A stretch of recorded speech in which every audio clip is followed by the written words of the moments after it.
We here at Mayhem Media understand the trials and tribulations of life. No matter how hard life can get. Suicide is never the answer. There's more assistance available today than ever before. If you or a loved one are suffering from suicidal thoughts, please don't try and take it on alone. Call or text 988 if you live in the U.S. Or if you're in Great Britain, call 116123 or text 85258. The world is a better place with you in it.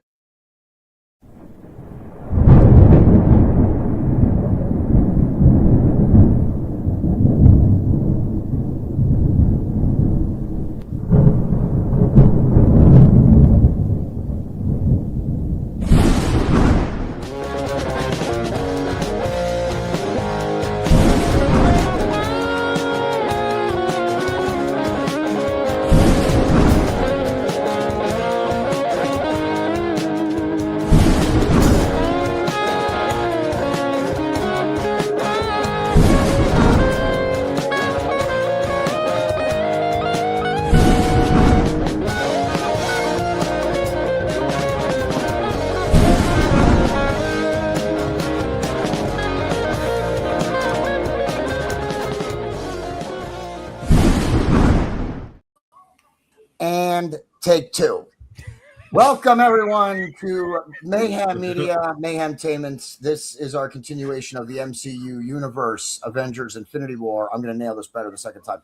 And we have our full quorum. J-Mac will be joining us in just a few minutes. Up in the top corner is from Popcorn and Whiskey, my favorite show, Andrew, the bald guy. And take two. And for those who are just tuning in, yes, we kind of had a snafu a little bit ago, but we're on here now. That's all that counts. All right. Hey, when you go live, stuff happens. How you doing, everybody? Thanks for letting me be here. I'm looking forward to this. This should be fun.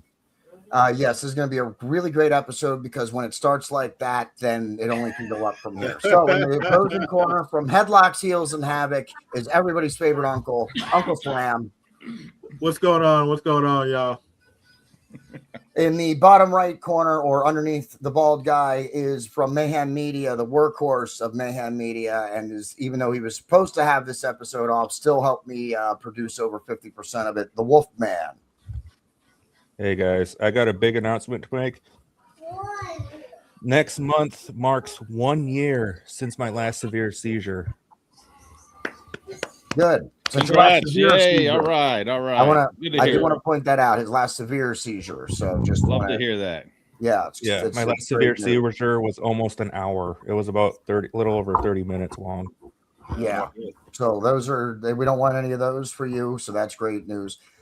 And then last but not least, you probably recognize him from our other show, After the Dragon, which follows HBO's House of the Dragon, Jedi Theorist. What's up, everybody? How's it going? Well, we're doing this. We're doing real good. I think everybody is, because we got to do a rough take before we actually. Hey man, you know what they say, man. Practice makes perfect. Absolutely. So I really like this movie. I think this is the best movie up to date since in the chronologically in the timeline. And joining us now, because we just got started, J-Mac. We had technical problems and I did not notice it, so you are getting here right at the beginning. From Headlocks, Heels, and Havoc, the legend himself, J-Mac. Thank you. Glad I could make it in time then. See? Yeah. Yes. God was with you, J-Mac. He wanted you to be a part of this episode, or we would not have done the first 10 minutes not live. Well,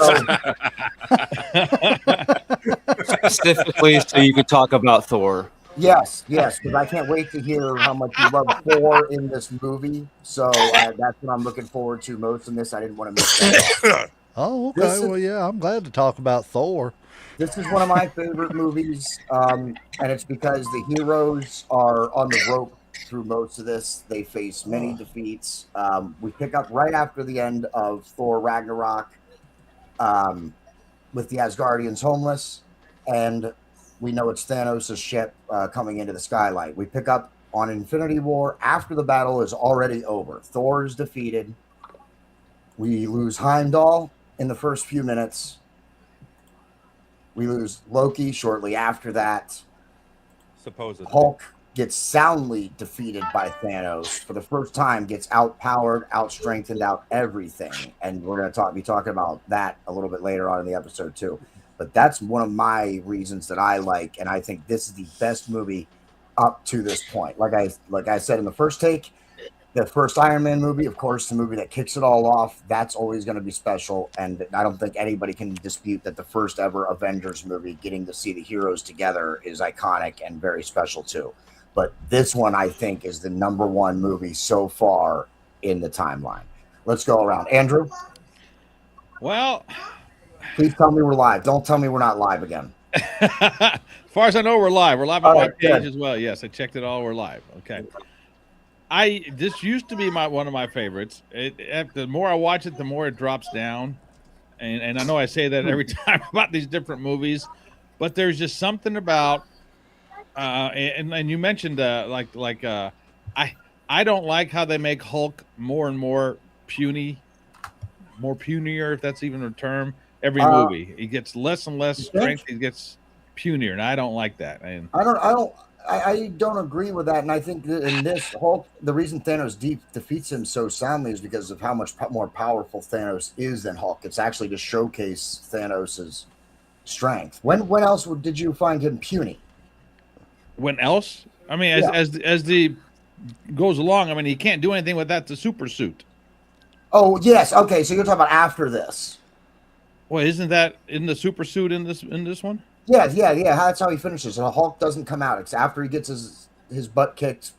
Yeah, by Thanos, he doesn't come out for the rest of the movie. Yeah. So he gets punier and punier and punier. So I don't like that aspect of it. I don't like, and you guys know how I feel about Guardians of the Galaxy. I think that's a waste of superheroes. And I don't like Star-Lord's character, how he's all of a sudden he's superhuman and up to par with Tony Stark in the Iron Man suit. I don't like how they put him equal to everybody, because I think he's the now. So the movie itself, it works to an extent. But some of the characters I just can't stand, and I wish they weren't in it. So that's what gets me, and I don't like the evolution of how some of these characters go. Okay, well, let's hold off on that for a moment, Andrew, because we are going to talk about the Hulk's evolution. Is one of those characters that I wanted to talk about in this episode, as well as Captain America. So let's go across. Uncle Slam. I like the movie. Like I said, it's definitely one of my favorites. As far as the Marvel movies, I like the beginning. Like I said, I like how it picked off like right as like the ending of Thor, and then you see everybody get pretty much killed, and it was just sad because you don't usually see the Hulk get dominated like that. Like he used to dominate people, and Thanos just whooped the shit out of him like he was like 2 years old. Yeah, he was. And I think that almost I think that almost hurt his pride. Like that's why he didn't come back out. You know what I'm saying? He's never been like that, because he's a power guy. So he's always can outpower anybody. He's never had anybody that was just as strong as he is and could fight. I mean, because Thanos was giving him, a 2-piece and a biscuit and shit. You know what I'm saying? Like, he wasn't playing around. It was like bop, bop, bop. But liked the movie a lot. Like I said, it had a little bit of everything. It had some sadness, I mean, obviously, we'll probably talk about that later, certain sacrifices. We're going to get some more deaths later on in this episode, yeah. The only thing that really bugged me about the movie is that they could have stopped Thanos like 5 or 6 times, and the Avengers didn't.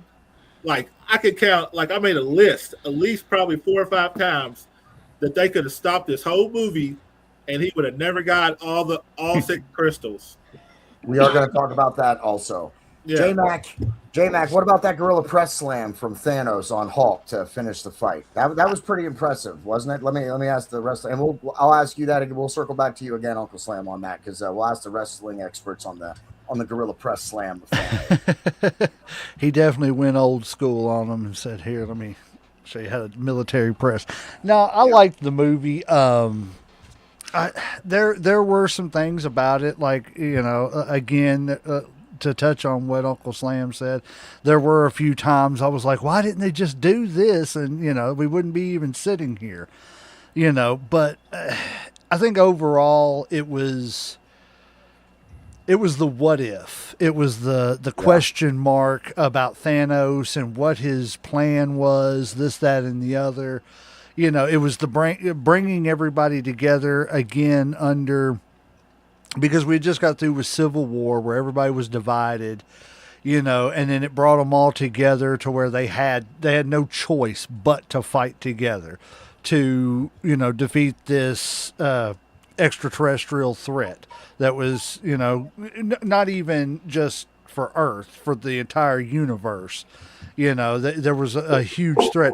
And I've heard people say stuff like, well, if Thanos was such a good guy and he was trying to help, why didn't he just snap more food instead of snapping half the people away? Mm-hmm. Well, I don't know. There's all kinds of theories when stuff could have happened different ways, but I don't think you would have gotten a great movie with the way it did. There is one thing about the beginning. You showed a couple of the visuals talking about Loki and the Hulk and everything at the beginning. Yep. I did see something. It was funny because it just showed up last night on my feed, but I did see something and I never thought about it. And it plays back to whenever Loki was talking to Stark in the first Avengers movie, when he tells him, I've got an army, and Stark tells him, we've got a Hulk. Mm-hmm. Well, just before the Hulk goes off on Thanos in that scene, Loki says the exact same thing. We've got a Hulk. Yep. So it just shows you, I do like how they've paid attention to the continuity and tried to play off the other movies. I liked it. I thought it was a pretty good movie. And I also want to say that that's perfect for Loki's character too. Something that was said to him with the outcome that ended up happening when he got his butt kicked by Hulk and smashed around the room. It's perfect for Loki to deliver the line to Thanos, thinking the same exact thing is going to happen to him. Right. So I agree with J-Mac on that. The continuity that the MCU has done, especially through the Infinity War saga, that is what made the Infinity War saga so good. We're not even done with it yet. We still got 2 more episodes before we're done with the Infinity Saga and 3 more movies. But that's what made it so good up to this point, is all the continuity of all the movies. Wolfman, what are your thoughts on it? I personally think this was probably their most successful film, because I enjoyed how they incorporated all those superheroes. And can you imagine how many people they had to hire to get those characters into this movie in one movie? Not just separate, just one movie. That takes a lot of work. Yeah. Well, that was all done with deals. You got to figure all these people signed when Marvel wasn't stupid. Robert Downey Jr.'s first contract with Iron Man signed him up for 5 movies. It was a 5-movie deal, including 3 Iron Mans and 2 Avengers, right? So they got these people locked in. I think even when they got Samuel Jackson, I think was locked in for something like 19 different movies when they locked him in. So credit to Marvel and Disney for knowing that the fan base would want to not see characters replaced, and doing their very best to lock in these actors to play these for, as long as they possibly can. Back to you, Wolfman. Go ahead. I'm sorry. Yeah.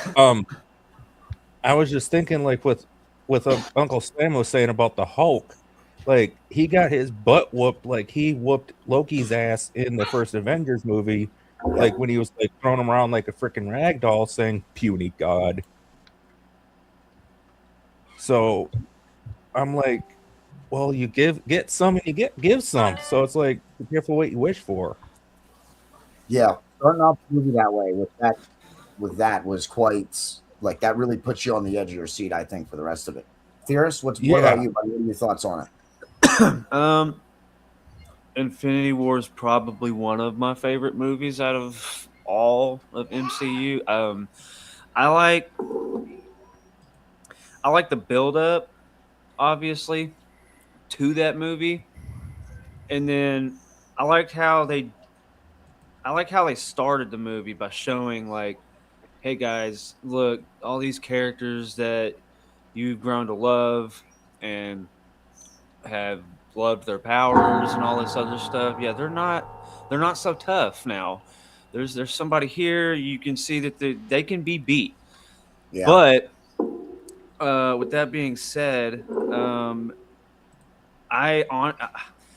if they didn't have this Hulk and they had like the 2008 Incredible Hulk, I feel like that. I feel okay. That I feel like that Hulk would probably, for continuity's sake, for the movie, he would still get beat, but I think he would have put up way more of a fight, way more of a fight. So And you're of the opinion, kind of, that Andrew is saying, that you think that the Hulk has gotten punier or less, whatever, less Hulk, the more we've gone on. Yeah, Hulk is definitely not stronger as he used to be, movie wise. Okay. He's still strong, but and I'll also say this. I don't know. I think Thanos was right About what? When he snapped about half of the You're human. You're pro Thanos? Yeah, sorta. Okay. I'll tell you why a little. It's a theory, but I don't want to get into it right now. Oh, okay. But well, sort of at the end of it, I'll get into it. All right, then we'll save that. We'll sit on that. I can't wait to hear that stuff. I can't wait to hear about that. All right, let's do a little trivia, and then we're going to get into some other talking points. Who knows who this guy is? Now, I'm going to be honest. I prepared some other visuals, so the only reason that I know who it is because I prepared other visuals. So I'm not going to answer. Wolfman, hold off if you know the answer. Let's see if anybody else knows. That's why he is a Doctor Strange wannabe. I can't think of his name, but isn't he teamed up with like he's with somebody. I can't remember. Thanos' right-hand man. Yeah, he's one of Thanos' goons. And J-Mac or Slam, either of you guys know it? I don't know his name, but I know he's like his right-hand man, like he's like his underling or whatever. But coincidentally, and here's we got some knowledge, and coincidentally, this guy is not technically Thanos' right-hand man. He's a mouthpiece for him. He's kind of like a if you would, a spiritual leader, if you would, and he's definitely one of the strongest.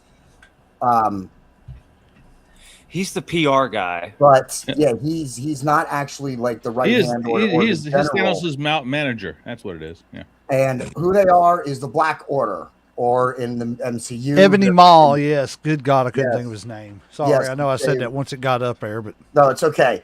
But the Black Order, they haven't been called the Black Order in the MCU.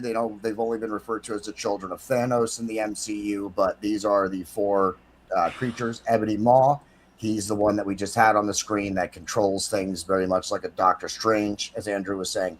Call Obsidian. He is technically Call Obsidian. He's the enforcer, the big strong guy. He is the strongest of the four. Corvus Glaive and his wife Proxima Midnight. Corvus Glaive would be the right-hand man or the general of Thanos' army, with his wife being being next in line with that. Can I just say, is it me or is Cole Obsidian, was he like, I don't feel like he was like very strong.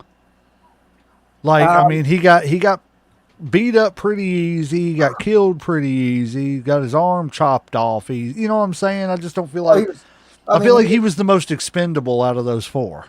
He is the general, but I think the whole him losing his hand scene when they were attacking in the streets of New York, I think that goes to show like he's strong, he's not smart. I think Cole Obsidian's likely the dumbest of them, whereas the rest of the other three clearly have brains and skills and abilities. Brains and brawn. Call Obsidian is just all brawn, and I don't think he was very smart or anything. And he's all brawn, no brains. The leader. I'm sorry, not the leader. Corvus is the general of the army. Call was just a brute enforcer. He's not like anything special. He's the muscle. And then just because I think those guys, at least three of them, I understand what you guys are going to say about the big guy, but I just wanted to bring up the actors who played each of these guys. Really? Michael Shaw. I did not know that. Yep. He also plays Mercer in The Walking Dead. Yes. Cool. Oops, sorry about that, everybody. I didn't mean to double click it. Terry Notary plays Cullen, the big brute. Yeah, I don't know him.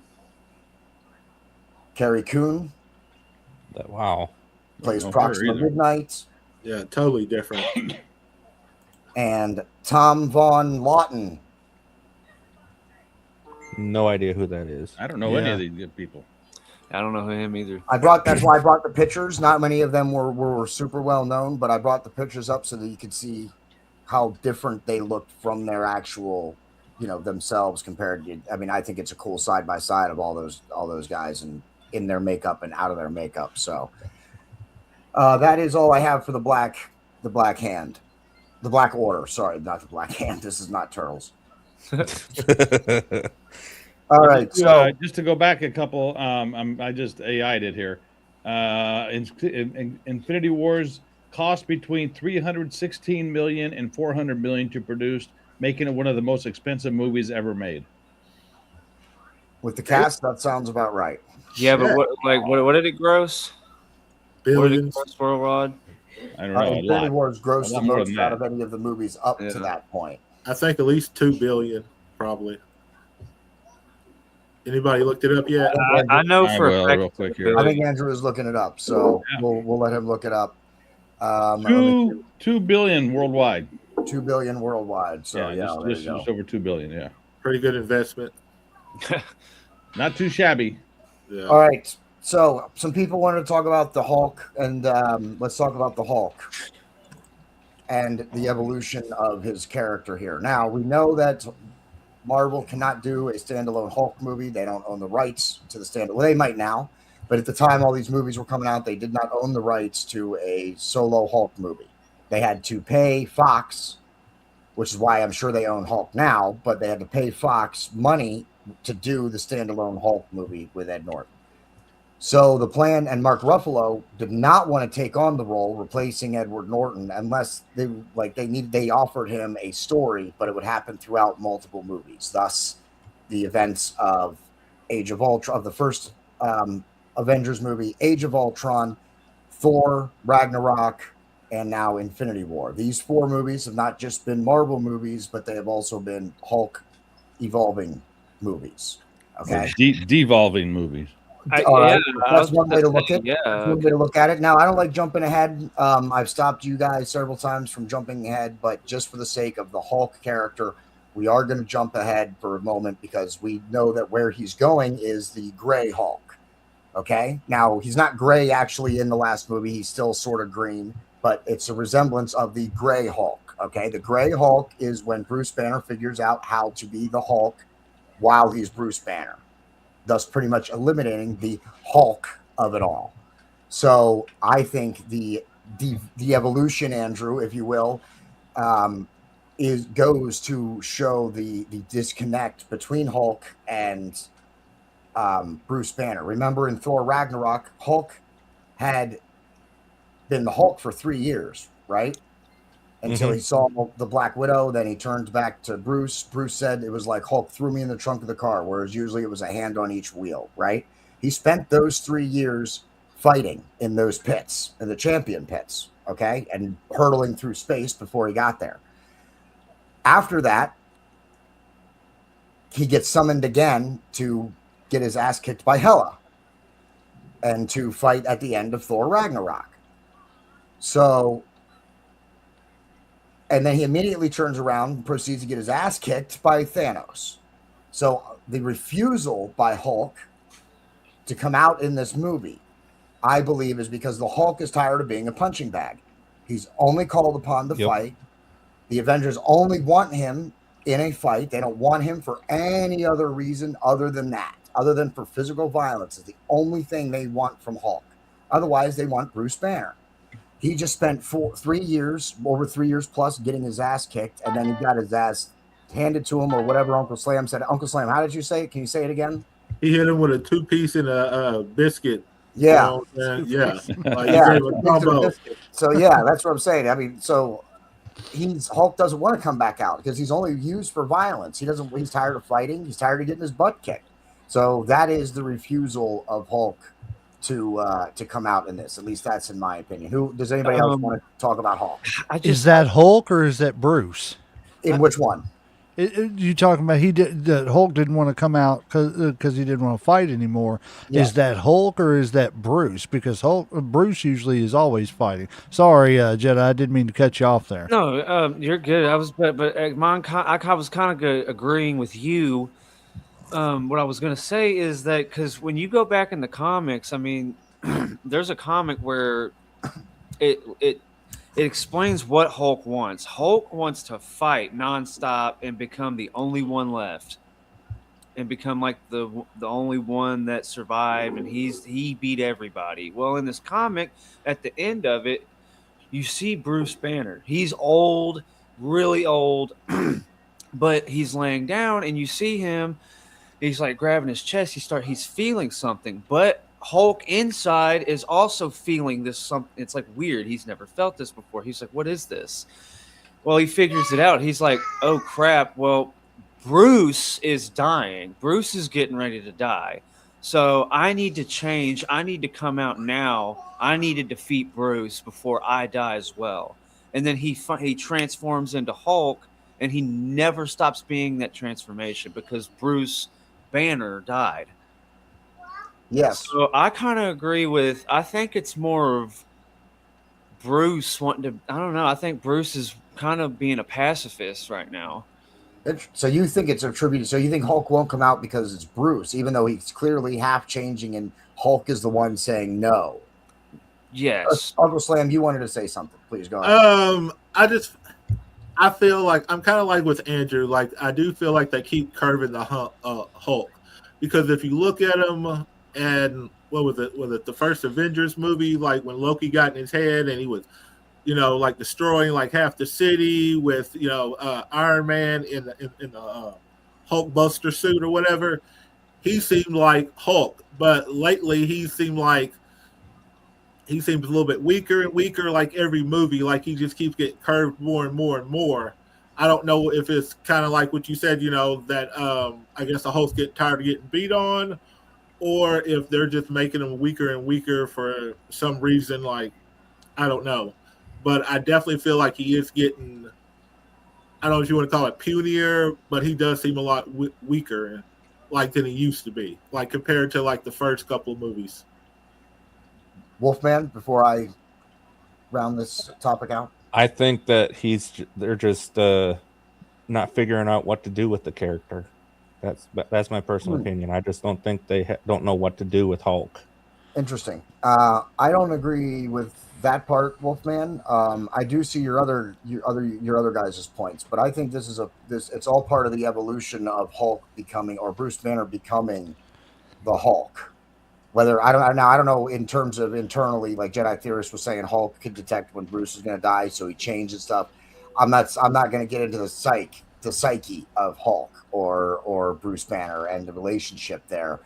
That we don't have enough time for that. But that's what my opinion, and I'm not convinced of anything different. I think the Hulk was tired of just being used as a punching bag, and Bruce doesn't get to decide when he comes out. That's why he refused.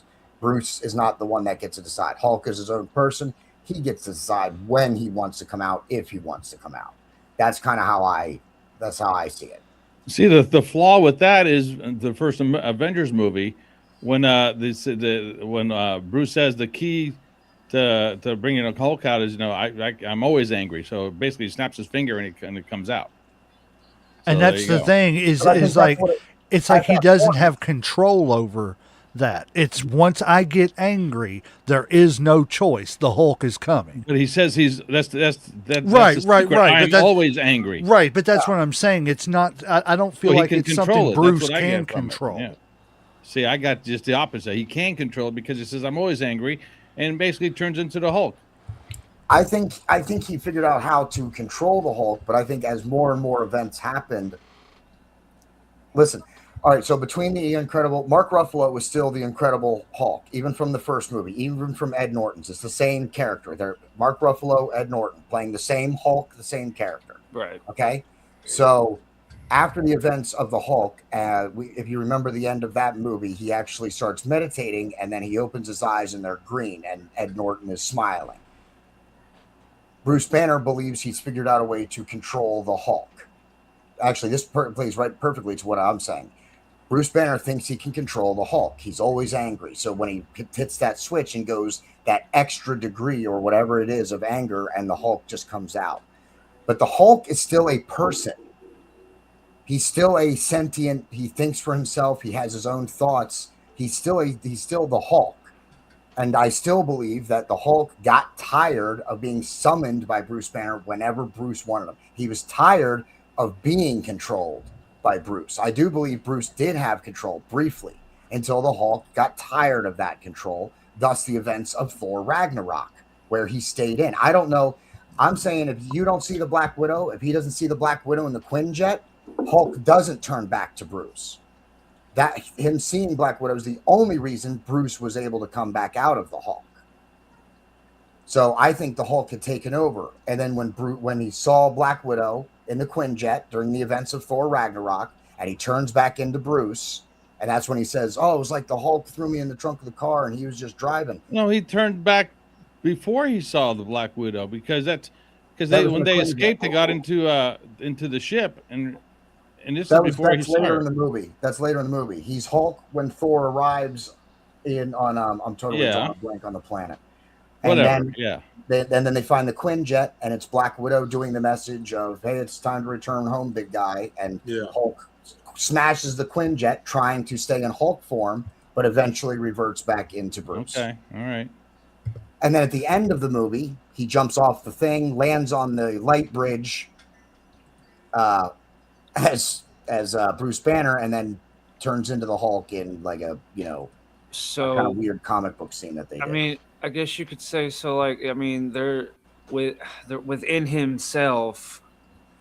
I mean, are they going for like whose mindset is gonna hold dominance? You know what I mean? Is like, no, Bruce Banner's gonna be the one. It's like, no, you don't control me, I control you. And they're like, no, you don't control me, I control you. They're constantly going back and forth. I don't know. I would kind of like to see him be the big bully that he can be, that we know who he is, but also have that level mindset of Bruce. They actually do in the comic books later on, but he's called the Maestro. That's when he becomes actually like he keeps Banner's intelligence, but he actually has the Hulk's temperament, evilness. Like he doesn't have pity. He can fight, but he's also a genius at the same time. Yeah, that's along the lines of the Gray Hulk there, which is what they did. Now, I don't know what they're going to do for Doomsday, but we're not there yet, so we'll just have to see, because I believe that's going to be another evolution of the Hulk character as well. Have y'all seen the trailer for Doomsday? I have, but let's save that for later. I'm sorry. We will get so bogged down into 30 minutes of that trailer. You're right. 2-minute trailer we will talk for 30 minutes about easily without I got a question. Yeah, watch go ahead, the new Spider-Man. I don't know if you guys remember, was it the Hulk or the Incredible Hulk when he always wears the heart monitor when his heart rate rises? Is that that was the Ed Norton version? Yeah. Which is the why same did they get rid of same Hulk? They don't have that in the Avengers because Mark Ruffalo doesn't wear the wristwatch. Because he figures out how to control it. But a version of that, I'm gonna foreshadow something for those who haven't seen it. I know Uncle Slam has, and I have. You'll see something similar come back in the new Spider-Man movie when you watch it.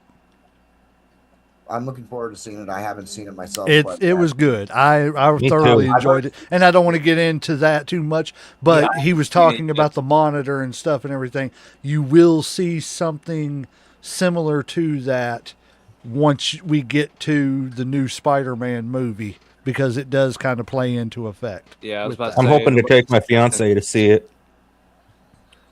All right, let's talk about another point that we wanted to. Oh, Captain America. I think Captain America is going through the similar progression that Hulk is. If you look at all three of his movies and the Avengers, especially his uniforms, go look at his uniforms. They change each time. Yep. They If you get look at darker. them, and if you, yeah, they get darker throughout all of them. So, I have a theory on that. what's your theory on that? Let's hear it. I feel like that the reason they kept getting darker is because not that Captain America wasn't still the patriot that he always was to doing the right thing, but I think that Captain America has seen that it's not always black and white. There's different shades of gray, and you have to be able to work within that to get to do. You can't always be Johnny Good Guy. You sometimes have to do things that you don't want to do to get the good Gotta get results. dirty. Yes. Yes, I agree, and I think that that was intentional by the writers and Kevin Feige or Feige. I've heard it pronounced both ways. So if there's any viewers out there right now, holy cow, we got a lot of comments that I wasn't paying attention to. Actually, many of them are from Jason. it looks like I don't know. Thanos wanted to play God. You're absolutely right about that. He was talking. Yeah, it said about Hulk getting his butt whooped while we were talking about it. Squidward. Oh, about Ebony. Ebony No, looking Tony like, calling Thanos Squidward in their battle scene, which is actually where I'm gonna take us next. I'm sorry, guys. Sorry, I got lost there with the amount of comments that I thought we had. It was just Jason leaving a bunch of comments and someone else from Twitch or Kick leaving spam. All right, this is the other scene that we wanted to. I believe someone wanted to talk about and bring up.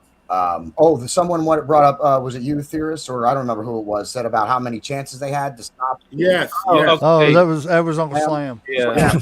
So this is the one that I want to start with, and then we can talk about some of yours, because this is in my opinion, this is the only time that they actually had him defeated and then let it slip through their fingers, in my opinion.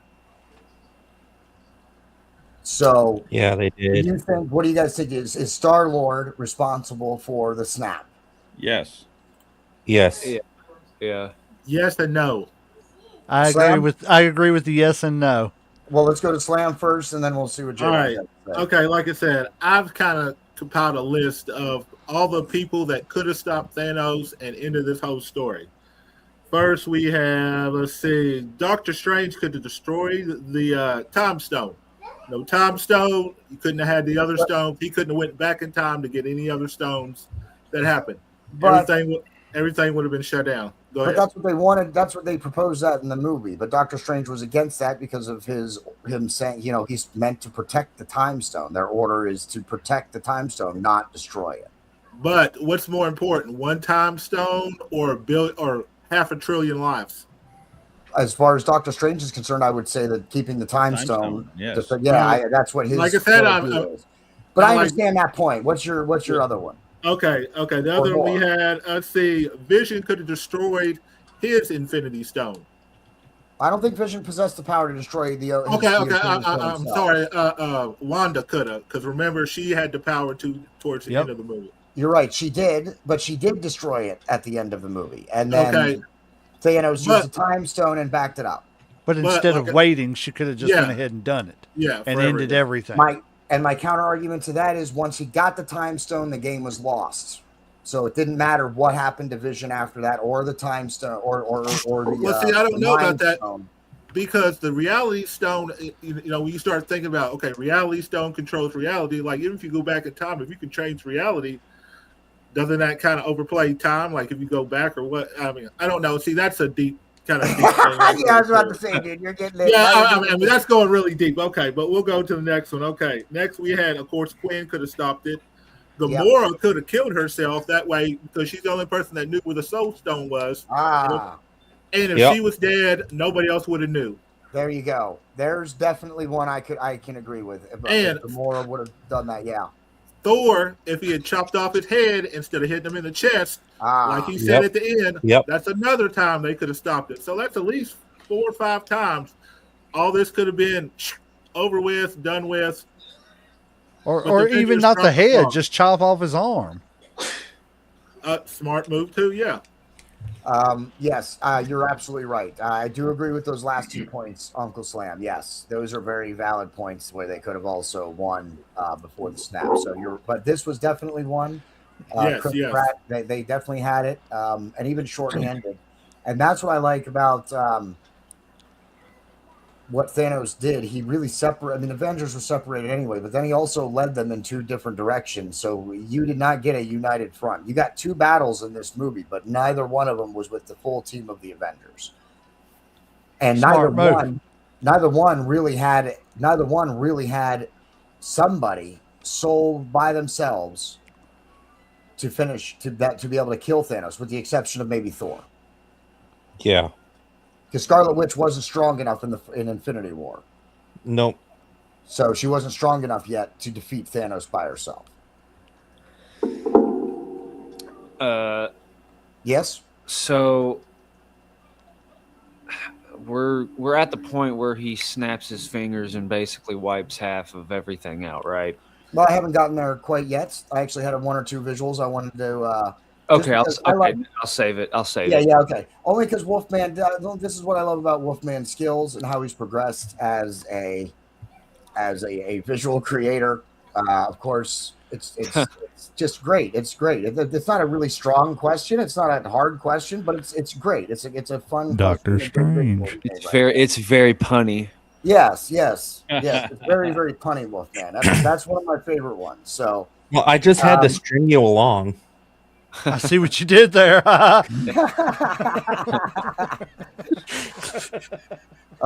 right. So the Battle of Wakanda.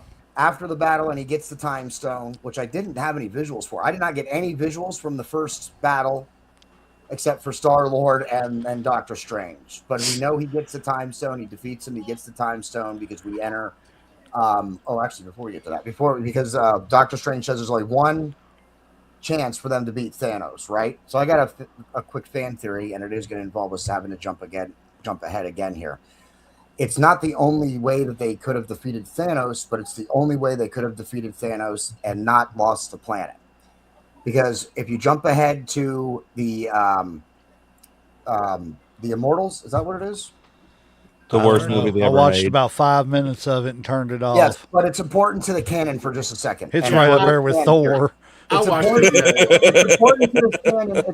It's important to this fan theory about why Doctor Strange says that he only sees one way for them to succeed. Okay, we know from the Immortals. The Immortals, is that what the movie is, right? Yeah. Okay. The Eternals. Once the Earth reaches a certain population mass, Are you talking about the Eternals? The Eternals. Thank you. Okay. Immortal. Yeah, this is not Hulk Hogan.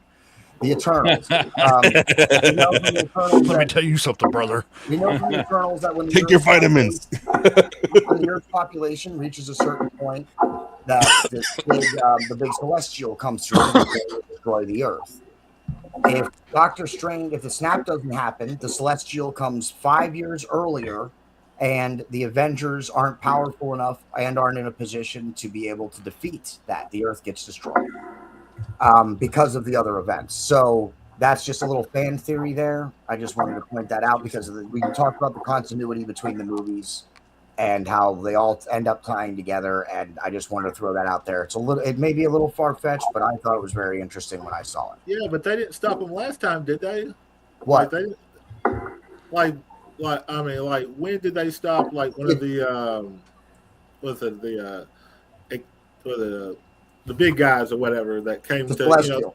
Yeah. In the Eternals movie, the Celestial doesn't begin to exhume until after the events of Endgame. So it's not until the snap comes back and all the people who are snapped away come back, and it puts the Earth over that threshold. The population, okay. Yeah. All right. Battle for Wakanda. in my opinion, the Battle for Wakanda is a great scene. Definitely one of the best battle scenes, in my opinion. I like it. Knows where this is. If we don't know what you just said, it kind of went womp womp Yeah. womp womp. Yeah. Okay. So who likes the Battle of Wakanda? I do. Me. It was pretty good.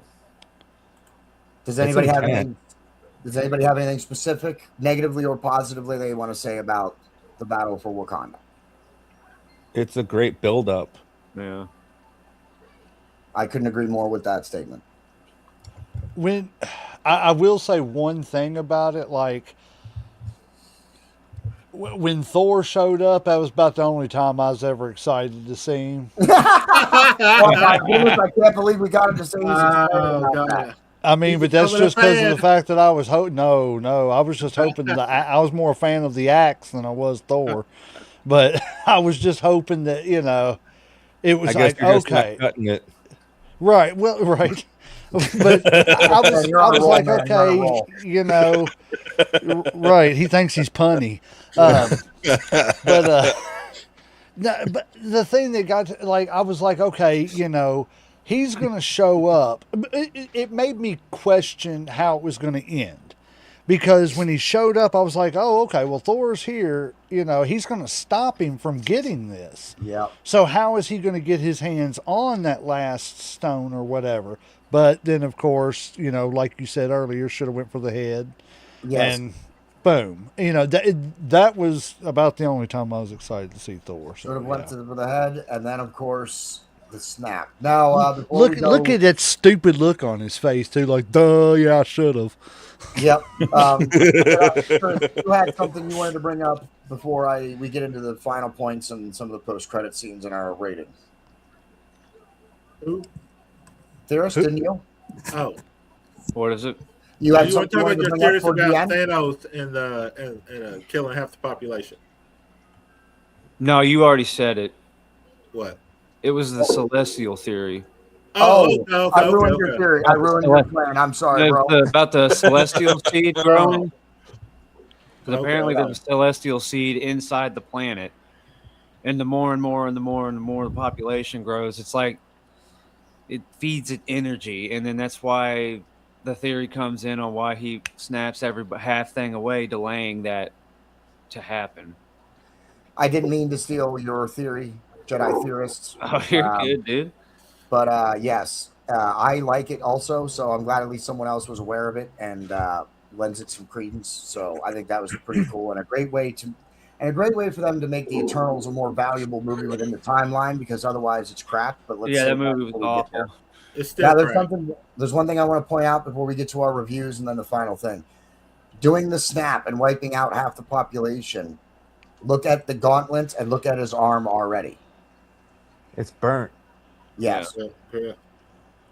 I brought that up now in this episode because there's a point that I'm going to make up when we get to Endgame as well. So I just wanted to bring that up and show everybody that the first snap, just eliminating the population, scarred his arm, Well, that was the gauntlet. That was because it wasn't complete, was it? No, it's just the power from it. Yeah, it was. I believe it was from the power. I believe it was from the power of him using the stones to wipe out half the population. Right, but did he have all the stones at that point? Yes. Yeah. Yeah, that's why after Thanos hits him in the chest and then he snaps his fingers. All right, so let's give our ratings. I'm going to go first. Like I said, I think this is one of the best ones out of the whole franchise so far. And I don't recall if I've given a 5-star yet. I might have, or a 5 Jolly Rogers. I might have on the first Avengers movie. But this is definitely, if I haven't before, getting a full 5-star, 5 Jolly Rogers from me on this one. Andrew? 3.5 sips. 3.5 Oh, shots. 3.5. 3.5. Wow, really? I don't like the way they made the Hulk be non-Hulky. You're taking a star and a half. You're taking a shot and a half off. I don't like that, and I don't like Star-Lord. I think he has the worst character ever in the MCU. I can't stand that guy. I like the tree and the gopher better than him. The gopher. I love that you call him the gopher because nobody can get it right. The trash panda. the rabbit. The rabbit is Yeah, clearly yeah, the, the rabbit. is clearly the smartest amongst the you. gopher better. Oh man, yes. Okay. Slam, what about you, buddy? I'm gonna give this probably 4.5 to 5 slams. I really liked it. Like when I was rewatching it, I almost felt like I was watching it for the first time because I was really into it. Me too. I think it has some pretty good quotes too. Like one of my favorites is I'm pretty sure it's Thanos that says, "The hardest choices require the strongest wills." I think that's right before he killed like Gamora, when he threw her off. And then of course when Tony was talking to Doctor Strange, he was like, "Why why did he do it?" And then Strange replied, "It's because the end game is now," which is I guess referencing, towards the end of the the next movie or whatever. Yeah. But yeah, like the movie, really couldn't find anything wrong with it besides it being almost 3 hours. I'm pretty sure it was 3 hours, wasn't it? It was Something long, like yes. that. 2.5. Yeah. 2.5, 2:45, something like that. Yeah, basically 3 hours. Besides that, but it didn't seem like it drugged, honestly, to me. No. So I liked it a lot. Like I said, 4.5, 5 stars is easy. I mean, slams. Yeah, I don't is it just me, or does anybody else think Gamora is smoking hot? Oh, yeah. No, I have a thing. I definitely share James T. Kirk's. I was getting ready to say the same thing, man. She is the poster child for James T. Kirk, the Green Woman. I prefer Lieutenant Uhura. I'm a little more partial to the Andorians, but Gamora is, she's fine too. But the funny thing about it is she did play Uhura. Yeah. Oh yeah, she Yeah, did. yeah, in the new Star Trek movies. Yeah, I know it's great, right? Yeah, exactly. The same actress plays both Gamora and Uhura in. And she plays contract. So I want to point out that Gamora also, she is one. So that's Gamora, gone before the snap. Loki, gone. Supposedly gone before the snap. Yeah, Loki supposedly gone before the snap. And What do you mean supposedly? Why wouldn't they? My visual for Vision, it did not upload, and I did not realize that until just now. So, but Vision also gets killed before the snap. Okay, Yep. so, and I bring that up because after he snaps his fingers, we lose a lot more people. But all of those people do not come back if they fix the timeline, right? Those are all gone before it, so they don't get to come back. Or maybe, so we think. J-Mac, go ahead with your rating. Before I get into my rating, I do want to say something else. There is a scene in this movie that, as a dad, just absolutely ate at me. Not in a bad way, but it was just like... That's the other visual that didn't upload. Peter, Spider-Man didn't have a dad, and his Uncle Ben was killed. When, as a dad myself, when Thanos done the snap and Peter started to disappear and he was laying on that ground and he was talking to Stark and he looked at Stark and said, "Please, sir, no, I don't want to go." My heart dropped out because I was like, you as a parent, and I feel like Tony was kind of a dad to him. You as a parent want to do everything you can, to save your kid in any situation. You know what I'm saying? And in that situation, all I could see is my children, aka Theorist over there, and his brothers and sisters. I was just like, oh my God, my whole heart sunk whenever that happened, because just the helplessness of there's nothing I can do. And here goes a childlike figure in my life. That just the way that Tom Holland played that and said that line, it just tore my heart out. Can I say something about that? Yeah, go ahead. So do y'all know why Peter was freaking out so bad during that? Because he was tingling all over, I guess. I don't know. His spider senses were going off, and he was feeling everybody die around him and himself. He doesn't know what death feels like. Yeah, interesting. Yeah, didn't I think never about thought about that. that. Sense. But Yeah, as the soon as he snapped his sensation, fingers, just the the spidey sens- sense yeah. probably was overwhelming to Yeah, him. this is just the sensation of his own death was crazy, but he's feeling everybody else's at the same time. Yeah, I never thought about that. Yeah, And the he's spidey never sense felt had to be it. going Yeah. crazy. Yeah, I never thought about that either. Yeah. But as far as my rating and stuff, I will give this. I'm gonna have to echo Uncle Slam's sentiments, and I'm gonna have to go 4.5. I'm gonna go 4.75 headlocks. I want to see. I want J-Mac when we meet face to face sometime. I want you to put me in a 3/4 headlock. Okay, I sure All will. right. It's one where you put it in there, you just don't clamp down hard. Gotcha. you know? Okay. Well, man, go ahead, buddy. Let's You're smelling his armpit, pretty much. That's it. Yeah. let's hear your rating, Wolfman. And that's not what The Rock is cooking. I got to give it 5 out of 5 Jolly Rogers. Excellent. It's probably one of the best Marvel movies they've made. I agree. I couldn't agree more. Theorist, what is your rating on it, sir?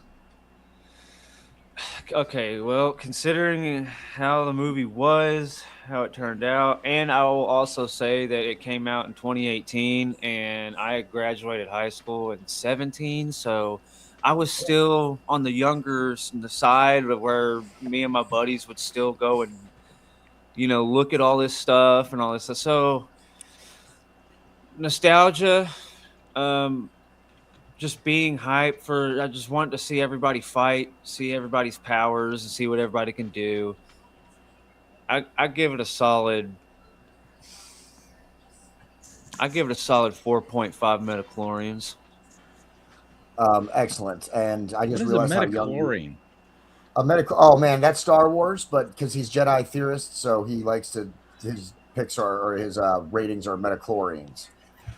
That's how they judge whether or not you're going to be a strong Jedi or not. Is it a drink? Is it a food? Is it a thing? What is it? It's in your blood. It's what helps the Force come out in you, and it shows your power with the Force. Yes, it allows you to manipulate the Force. The higher your metachlorine count, the more you can manipulate the Force. Supposedly. That is an extra nerd thing right there. I'm telling you. Yes, sir. Well, you are on Mayhem Media, and we're in the middle of a comic book show. There's two. When you come to Mayhem Media, expect one of three things at least right now: comic books or movies, sports and football, and professional wrestling. Those are pretty much the three primary nerds that we're doing. Right. Shout out to Louis Skolnick. Yeah. Yeah. The guys calling us nerds are still sitting here talking about it. So just You're right. No, I'm not talking about the meth. No, not meth. No. Metachlorians. Yeah, metachlorians. Man, that's what they got down on 7th Street. Andrew, man. Nah, bro, That's the metachlorian people, man. You have to go to Berry Hill and Harrisburg for that. I'm sorry. They collect that shows how much meth is in your system, man. The metachlorians. Yeah, Maul's not. Wasn't that from Maul's Breaking not Bad? mad. He's just tweaking. Yeah, that's what. Right. All right. This is what you look Metachlorians like from on Breaking Bad. Metachlorians. Before I get to the post-credit scene, does anybody else want to bring anything up about the movie itself? No, I think that's all I got on that. All right. We went from Revenge of the Jedi, or Return of the Jedi, Revenge of the Sith to Revenge of the Nerds. I mean, we've Absolutely. And the post-credit scene, we see Nick Fury and Maria Hill get snapped away, and we get to see the fallout of what would happen in a big city if 50% of the population was Anybody else wiped think out. she's hot? no. And then we get this. Marvel. Brie Larson. No. We all know what it is. We know that Captain Marvel is The second worst friggin' Marvel character ever. I have to disagree with J-Mac, but only because I think Captain Marvel might be the first worst character. I Oh think in the Marvel Star Lord by universe. far is that. I don't like question. Captain. We got two movies coming up next. We have Captain Marvel, and we have Ant-Man and the Wasp: Quantumania, and that is going to be. Wait, it is Ant-Man and the Wasp and Quantumania, right? That's the second one. I can't wait to crap all over Captain Quantumania. Marvel next All right, time. I'm going to talk for a minute. I'm going to let someone else look it up. Someone look it up what the next two movies are. But it's the Ant-Man and Wasp movie and Captain Marvel movie. That's what we're going to be doing in 2 weeks, and then 2 weeks after that, we'll be finishing our Infinity War coverage with Endgame. So we only got 2 more weeks or 4 more weeks, 2 more episodes until Endgame, and then we are going to continue on the Marvel Cinematic Universe. But I'm kind of doing this like chapters. So we're going to wrap up the Infinity War, and then we'll begin talking about the road to the multiverse. I just want to say one more thing. Yes, please. So this is kind of like a little news tip for everybody here or anybody that has watched Infinity War, Endgame, whatever. They are re-releasing Yeah. Endgame because they are adding in more scenes and stories that is going to tie in Doomsday. So you're gonna have to go rewatch it. Yeah, we're gonna have to hell yeah. revisit Infinity War. No, Endgame. Endgame, yeah, whichever Because one of this is. why? Say that to me one more time. Because of Okay, why? so they're re-releasing Endgame to theaters because they're adding in brand new scenes. Yes. They went in and filmed more stuff to fill in the plot holes of certain things, and To play off Doomsday. Yeah, I those do scenes. not have a problem with that at all, and I'm going to tell you why after we finish Endgame, because I have a lot to say about where we were going after Endgame and where we're going now are 2 different locations, and we are going to talk about that and why that happened as well. So we will save that for Endgame, but I don't have a problem with that, theorist. In fact, I kind of like that because of the way they had to change their plans. Right. I mean, because they were doing it through series. We're gonna be referencing at this point when we finish the Infinity War saga, we will be at the very least referencing the TV series. Yes. I'm not going to be talking about the series. We're considering doing something after we get through the movies. Doing a separate show on the individual series. Almost no one on this panel is interested in doing the individual series, so the series episodes will look completely different than this. But we're not going to be able to, once we get past Endgame, we won't be able to continue on without talking about some of the series, because that's when the series do start influencing the MCU as well. I just think the only series that was good that came out of Marvel in the last recent 5-6 years was Loki. I like WandaVision too. I like WandaVision, but I know Loki. I won't judge that one because I haven't seen that one yet. It's a really good series. And I like Wanda and Vision. It works if you watch the Multiverse of Madness. You need to watch WandaVision because it explains a lot of who she is when Doctor Strange and the Multiverse of Madness comes around. That's what I mean by we will be referencing some of the series because there's no way around that. Okay. All right. Any closing remarks, or I'm gonna you know what? Let's do this. Andrew, tell everybody who you are, where they can find you, and when, and give your plugs and stuff. Popcorn and Whiskey is one of my shows. The other one is Top Fitness Strategies. If you're over 50, want to get healthier, let me know. Popcorn and Whiskey I usually do on a Friday or Saturday evening. That might be changing coming up, but I just talk about whatever's on my mind, and I drink and eat online, and I usually have guests as well, and we have a good time with it. So follow me on my page, Andrew Paletto, and Facebook, and we'll go from there. Absolutely. It's one of my favorite shows. Great, easy listening. So Slam, J-Mac, which one of you wants to plug whatever? Slam, let me do it. He said, I'll let the legend. Yeah. Go ahead and do it then. Headlocks, Heels, and Havoc every Friday night, 8 o'clock. We usually do a guest interview, and then we try to do like either a recap about 9:30 of the week in wrestling or a topic-based thing. Come join us. Check us out on all the socials. We're on all the major ones. This week we've got Ben Sheeran from the Ben Sheeran brand at 8 o'clock. So come check us out and watch us live. And Jedi Theorist, tell everybody where they can find you and some of the content you make. You can find me on YouTube and Twitch. I am going to be starting a team building series on Star Wars Galaxy of Heroes. It's a mobile game, so if anybody plays that, come check out. Good game. come check out the streams. We're going to be doing team builds, strategy stuff, tips about who you can put together and all that good stuff. I usually do those, or I'm going to start doing those on Fridays through Sundays. Timing, I'm not really sure on the timing. Just hit the follow button, turn the bell on. You'll get the notification for the live and come join it. Boom. Hey, tell my daughter-in-law behind you. I seen her a couple times. Tell her I said, hey. Hey, honey, Dad says hi. And of course, the reason he can't always give everybody times is because he's contracted under Mayhem Media to perform under several more series. So get used to seeing him under the Mayhem Media banner for a long time as well. Wolfman, what do you want to plug, buddy? My next in-person appearance will be September 11th here in La Crosse at the River Rumble, where I'll be meeting the one, the only Shane Douglas. Oh, there you go. So, and it would have been my father's 64th birthday. So, happy birthday to my dad.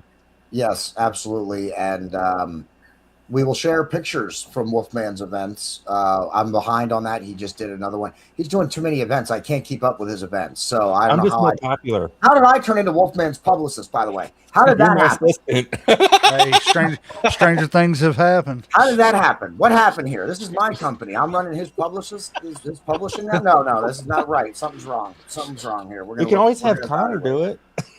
We're going to evaluate. Connor, get your ass back to work now. Thank you, everybody, for joining. Andrew, Uncle Slam, J Mac, Wolfman, and Jedi Theorist. I appreciate all you guys. Prayers are with Jason, and we hope that he will be able to join us again in 2 weeks for Ant-Man and the Wasp and Captain Marvel, and then again for Endgame. I really would like to have the full panel for Endgame and maybe even a few extras. So we're going to see what I can do here. Check out the storefront. This is the last thing I'm going to plug. Check out the storefront, bonfire.com/store/Mayhem Media Shop. Wolfman actually has the new variation on. I am wearing the old variation. So go and pick up either one. They're both still available on the storefront. The old one is only going to be up there for a limited time more. So if you want version 1.0 of Mayhem Media's logo, then pick it up now. Headlocks, Heels, and Havoc still doesn't have a storefront, and I'll be happy to talk to them about that whenever they want, so I can help them with it, so they can have one. But go check that out. Go follow everybody. Go hit the share button, and remember that there's no reason we all can't succeed, and there's no reason we can't help each other do that. So, amen. With that, I am the bad guy of podcasting, your host, JD, and that's the end.